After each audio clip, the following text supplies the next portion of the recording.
te demande une chose, duplique-toi. Si c'est possible, duplique-toi. Nathalie Simonin, donc tu es venue en janvier 2016, si je ne me trompe pas, donc ça fait maintenant un peu plus de 5 ans. Et vraiment, je te remercie déjà, premièrement, parce que tu es un exemple pour les fourmis, tu es un exemple de réussite. Tu prouves en fait qu'on peut réussir en respectant en fait l'humain, en donnant toujours en fait de l'amour et de la douceur à son prochain, et ça j'aime bien. N'hésite pas à briller encore plus, c'est-à-dire à encore plus montrer tes secrets, comme ça les autres aussi pourront briller à leur tour. Tu prouves qu'on n'a pas besoin d'avoir 15-20 mandats pour faire un gros chiffre d'affaires et faire 4 ventes par mois. Tu prouves qu'en faisant de la qualité, on peut avoir une très belle réussite. Et c'est ça que j'aime bien en fait, c'est que tu as toujours mis la qualité en priorité avant la quantité. Et ça, je trouve que c'est génial. Je te demande une chose, duplique-toi. Si c'est possible, duplique-toi. Garde toujours ton leitmotiv, c'est-à-dire le plaisir. Faire les choses avec le cœur, quand c'est fait avec amour, c'est toujours bien fait et t'en es la preuve vivante. Voilà, petite dédicace aussi à ton mari Laurent, parce que derrière chaque femme se cache un grand homme. Je sais pas si c'est ça la vraie version, mais moi je pense aussi. Donc voilà, bravo à toi Nathalie, continue, gros bisous et à très bientôt. Nathalie et Laurent. Bonjour. Merci d'être là. Alors, Merci à vous. Nathalie et Laurent Simonin, pour ceux qui viennent d'arriver, sachez qu'on a ici une légende. Voilà, on peut dire ça comme ça ? On peut dire ça comme ça. Plusieurs podiums de meilleures vendeuses du réseau. Est-ce que tu peux... Il y en a beaucoup qui ne te connaissent pas, qui sont arrivés récemment. Est-ce que tu peux te présenter un petit peu, nous raconter un peu ton parcours ? Oui, alors je voulais juste au passage remercier Élie aussi pour ce beau témoignage. Ça m'a beaucoup touchée. Alors merci Élie, avant tout, c'est important. Et donc voilà, moi au départ, en fait, je ne connaissais rien de l'immobilier. C'était une terre inconnue. J'étais depuis 19 ans dans les ressources humaines et c'est un métier qui me passionnait. Au bout d'un certain temps, j'avais atteint mon objectif de carrière. J'étais devenue chef de service et j'avais un peu le sentiment d'avoir fait le tour. Donc à partir de là, j'ai commencé à me poser des questions. Est-ce que tu arrives encore à te projeter dans les 5 prochaines années dans cette entreprise ? J'avais un très bon climat social, il y avait une très bonne ambiance. Il n'y avait aucune raison de quitter cette entreprise. Et finalement, la réponse était non. Donc à partir de là, j'ai réfléchi comment pourrais-je donner une nouvelle orientation à ma carrière, faire quelque chose en fait qui me plaise. J'ai envie de me lever tous les matins, j'ai envie d'avoir la niaque, j'ai envie de me faire plaisir. Tout à l'heure, Élie parlait de ça. Effectivement, c'était pour moi important de bien orienter mon choix. Et c'est là, en fait, qu'à un moment donné, j'ai eu une rencontre avec mon esthéticienne qui m'a parlé de la fourmi IMO. Elle connaissait un mandataire, en fait, et donc elle m'a mis en relation avec cette personne. Le contact s'est très bien passé. J'ai eu une présentation du réseau La Fourmi IMO. Ça m'a vraiment plu. Le concept qui était présenté me convenait. C'est-à-dire qu'en fait, on était indépendant, on était à son compte, mais on n'était jamais seul finalement. On avait toujours l'appui et le soutien d'un réseau. Et à partir de là, on a décidé de rencontrer David et Dominique Dorflinger à l'époque pour qu'ils nous parlent un petit peu de ce mode de fonctionnement. Et finalement, tout convenait, tout était réuni pour combler mes attentes. Donc à partir de là, j'ai décidé de suivre une formation d'intégration donc, qui a eu lieu fin janvier 2016. Et puis voilà, au fur et à mesure, finalement, je suis là aujourd'hui. Donc là, tu suis le parcours assez classique, finalement. Tu fais ta théorie, tu fais ta formation. Et derrière, comment ça se passe ? Derrière, le contact avec le... J'aime bien cette expression, rentrer dans le dur, parce qu'effectivement, quand on y va, on le sait tous, quand on va sur le terrain, on rentre dans le dur, on rentre dans le vif du sujet et on met les mains dedans. Et comment ça se passe alors ? Exactement. Donc en fait, lors de cette formation, déjà, qui a été dispensée à l'époque par Alain Préchazen, qui était notre mentor à tous, et Pauline, qui s'occupait de la partie juridique, en fait, déjà à ce moment-là, j'ai senti que c'était un truc qui me plaisait. Ça me parlait, ça me donnait envie. Et très rapidement, après la formation, en fait, j'ai eu envie de mettre en pratique tout ce que j'avais appris. on avait une méthode de travail que j'applique encore aujourd'hui. Donc, j'ai mis en place des actions. La première des actions, c'était surtout, effectivement, la visibilité. Parce que comme on me connaissait en tant que RH, on ne me connaissait pas dans l'immobilier, donc il a fallu que je me fasse connaître. Donc, ça passait par la liste de noms. J'ai contacté toutes les personnes en fait que je connaissais dans mon entourage familial, professionnel, amical. J'en ai parlé à un maximum de personnes. Donc, c'était déjà une première étape. Ensuite, j'ai été en prospection sur le terrain. Et c'est là où, effectivement, je me suis rendu compte que j'aimais beaucoup rencontrer les gens, discuter avec eux, essayer de voir si on pouvait trouver des solutions, etc. Me présenter en tant que professionnelle de l'immobilier. Donc, personnellement, j'ai fait le choix d'être mandataire indépendant.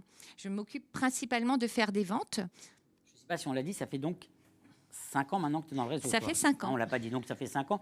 Et c'est amusant, juste, je relève que toi, tu me parles d'aller faire de la prospection, etc.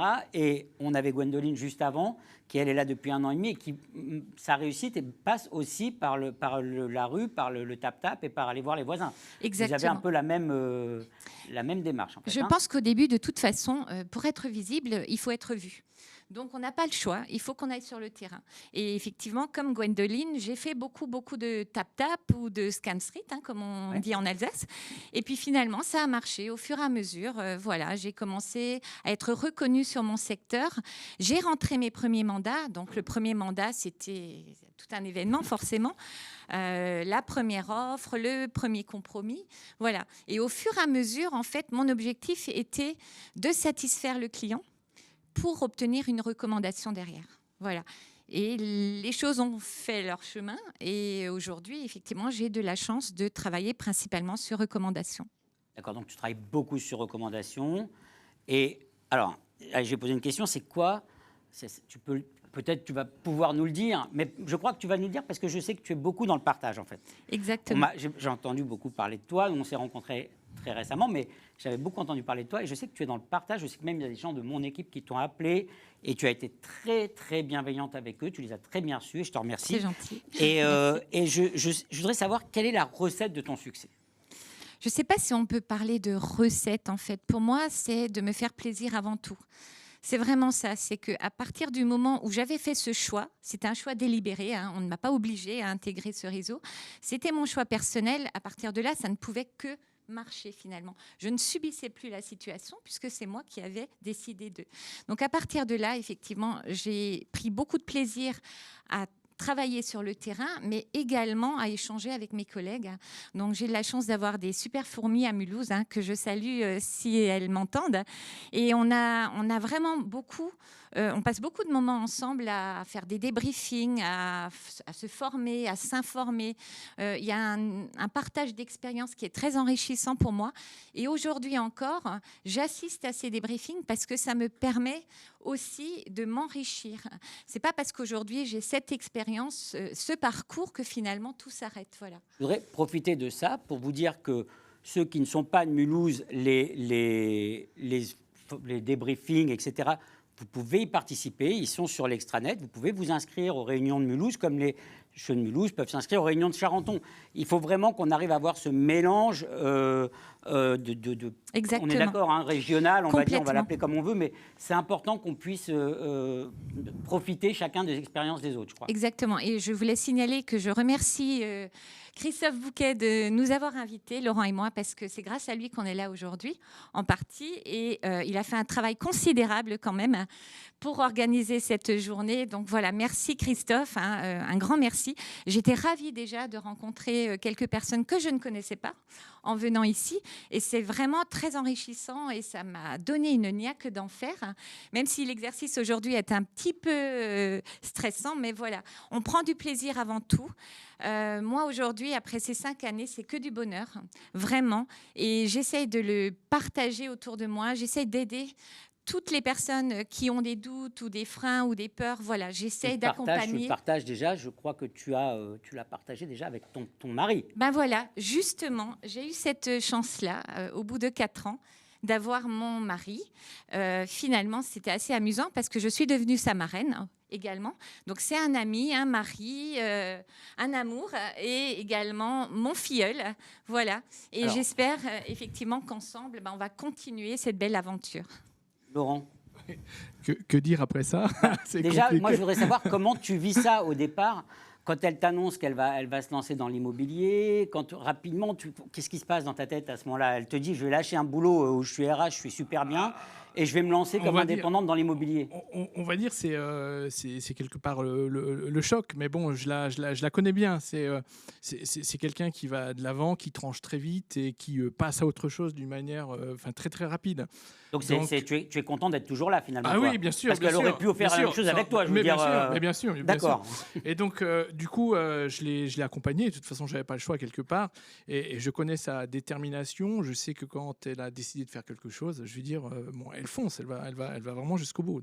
Voilà. Et toi, tu mets 4 ans Oui. à la rejoindre. Oui. Ouais, j'ai rencontré David il y a 4 ans. Il m'avait dit mais pourquoi tu viens pas à la fourmi?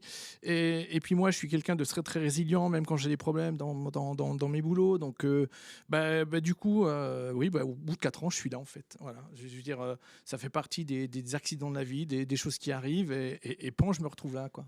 Qu'est-ce qui a fait le déclic? Je pense que c'est vraiment un accident au travail. C'est mon dernier boulot où j'ai constaté que de toute façon, je reproduisais à l'identique des schémas qui ne me convenaient plus. Et puis c'est aussi l'âge. Je pense qu'on a des cycles.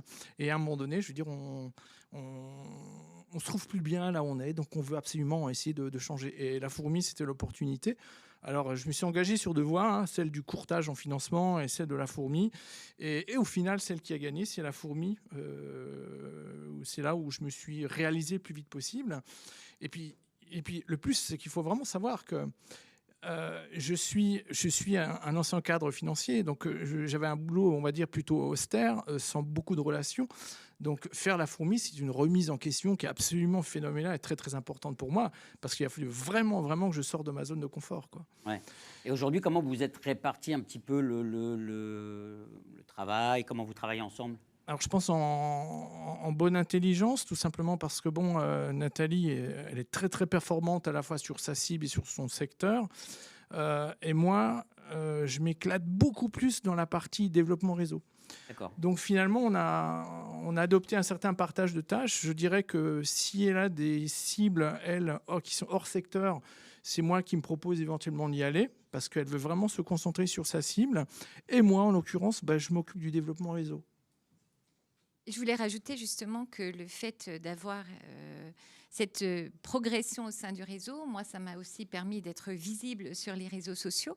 Et quelque part, finalement, aujourd'hui, Laurent profite un petit peu aussi de cette situation. Finalement, j'ai beaucoup semé. Finalement, aujourd'hui, on récolte ensemble. Voilà. Et moi, ce que je voulais simplement dire aussi par rapport à notre couple, c'est bien évidemment que je suis ravie que Laurent soit là aujourd'hui. On partage beaucoup. On essaye aussi de se consacrer un petit peu l'un à l'autre en dehors de l'immobilier. Mais je dirais que c'est comme dans un couple. Rien n'est jamais acquis. Voilà. Donc, en quelque sorte, il faut continuer à faire des efforts, de progresser, de s'informer, de communiquer.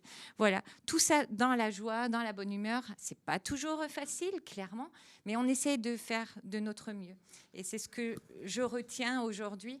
Voilà. Rester soi-même, essayer de faire de son mieux. On a tous eu des galères, mais au final, le plus important pour moi, c'est le résultat. Si je dois vous demander à tous les deux, juste en un mot, la qualité qu'il faut pour faire ce job. Un mot. Je te laisse répondre. Je dirais l'empathie. L'empathie. Ouais. C'est bien, c'est beau. C'est beau. Jimmy, est-ce qu'on a des questions? Je vous invite à poser tous des questions à Jimmy. Hein. Il en a pas mal, mais vous pouvez y aller. Oui, tout à fait. Alors, la question, c'est pour Nathalie.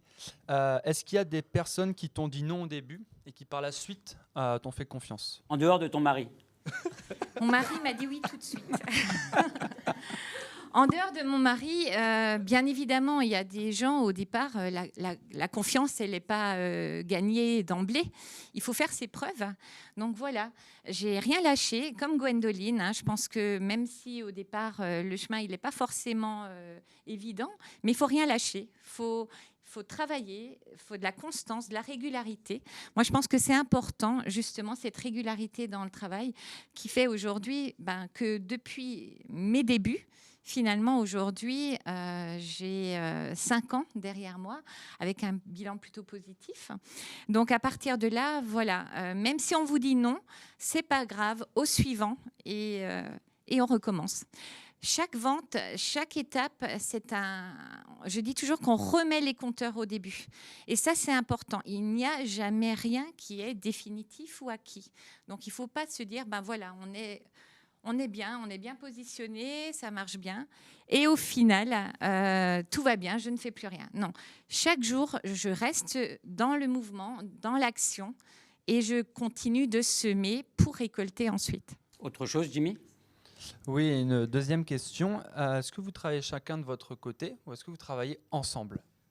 Je vais répondre. En fait, on se répartit, on est complémentaires dans notre mode de fonctionnement. Par exemple, quand on va en prospection, on peut y aller ensemble, mais on ne va pas faire la prospection ensemble. C'est-à-dire que Nathalie va prendre une rue à droite et moi, je vais prendre une rue à gauche. Et bon, quelquefois on se perd, mais c'est pas grave parce qu'on a nos téléphones et puis on se retrouve à la fin. Et puis généralement, après on finit dans un resto parce que c'était super sympa et on passe du bon temps, quoi. En fait, on s'éclate dans tous les aspects finalement de la profession. Je veux dire, je pense que globalement, on a tellement finalement souffert dans nos anciennes vies qu'aujourd'hui, ce qu'on fait, c'est vraiment que du bonheur, quoi. Très bien. Il y a une autre question où j'appelle David qui intervient. Une petite question de Jimmy encore. Oui, il y a une dernière question. Vas-y.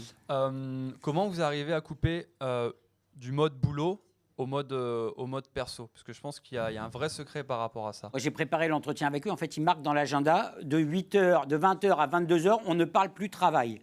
Ils sont obligés de le marquer dans l'agenda, sinon ils n'arrêtent jamais, en fait. Mais en fait, quand on fait un métier qu'on aime, pour moi, c'est un vrai métier passion, hein, clairement, c'est difficile de mettre le bouton stop et de se dire, voilà, je me consacre à autre chose. Après, c'est important.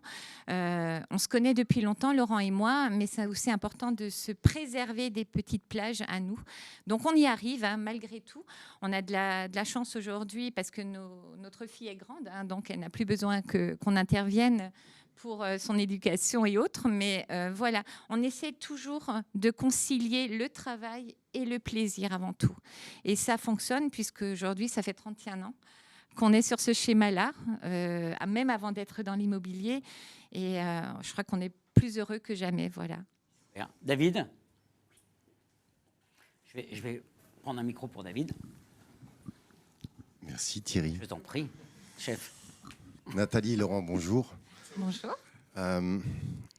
C'est particulier, je trouve, cette situation, parce que je connais Nathalie depuis un peu plus longtemps que Laurent, même si on s'est croisés dès les premières fêtes de la fourmi, dès les premières conventions. Je me souviens qu'à cette époque, on a parlé d'une petite graine, du moins on en parle comme ça aujourd'hui. Dès la première fois, je les ai vus, ces deux-là, j'ai dit ça match, ils vont faire un carton. Et j'ai dit, mais pourquoi tu ne rejoins pas le réseau La Fourmi? Et voilà, ça a mis 4 ans. Aujourd'hui, il est parmi nous. Et franchement, c'est que du bonheur. Surtout du bonheur partagé. D'abord au niveau du couple et après au niveau de ce qu'il rayonne. Je voudrais dire un mot tout particulier à Nathalie, si Laurent m'y autorise.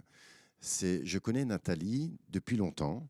Et Nathalie, je la vois très régulièrement lors des débriefings à Mulhouse, mais aussi maintenant chez Laurence, à Muttersols. Et c'est la démarche généreuse qui est la leur, transpire à travers le temps qu'ils prennent à partager avec les nouveaux, à partager les doutes et les peurs qui étaient les leurs au début et comment ils y ont répondu. Parce que finalement, on croit très souvent que nos doutes sont uniques alors qu'on est tous passés par là, moi le premier. Et Nathalie, je voudrais te dire un mot particulier encore une fois. C'est que je sens, chaque fois que je te rends compte, que malgré ce que tu laisses apparaître, tu es pétri de doutes. Tu me poses des questions sans cesse sur « mais est-ce que tu penses que c'est bien ? Mais est-ce que tu penses que je vais y arriver ? Mais est-ce que tu penses que… » Et intérieurement, je souris souvent parce qu'elle l'a déjà tellement démontré. Chaque année, et ça fait 3 années de suite qu'elle est sur le podium, et le plus souvent sur la plus haute marche. Donc Nathalie, tu as le droit d'y croire parce qu'aujourd'hui, tu l'as démontré. Merci Nathalie. Merci à toi, David. Et merci à bravo. toutes les fourmis, parce qu'effectivement, c'est un métier où on se remet beaucoup en question. Mais le plus important, encore une fois, c'est d'y croire. Et tant qu'on a la petite étincelle, tout peut aller. aucun obstacle n'est insurmontable. Voilà. Bien. Donc tu disais tout à l'heure possible ou impossible. Moi je dirais tout est possible. Donc, quelle conclusion? C'est magnifique. C'est magnifique. Je vais juste, avant d'accueillir les prochains invités, je voudrais avoir un petit mot pour toutes les personnes du siège, pour les remercier, parce que quand le réseau grossit comme ça, on est aujourd'hui 150, j'imagine la tâche phénoménale de travail supplémentaire. Je sais que David œuvre pour grossir le staff et que ce travail soit bien amorti par tout le monde. Mais je voulais vous remercier pour les efforts que vous faites au siège, voilà, au nom j'imagine, de toutes les fourmis qui sont présentes aujourd'hui. Voilà. Merci à eux. Merci.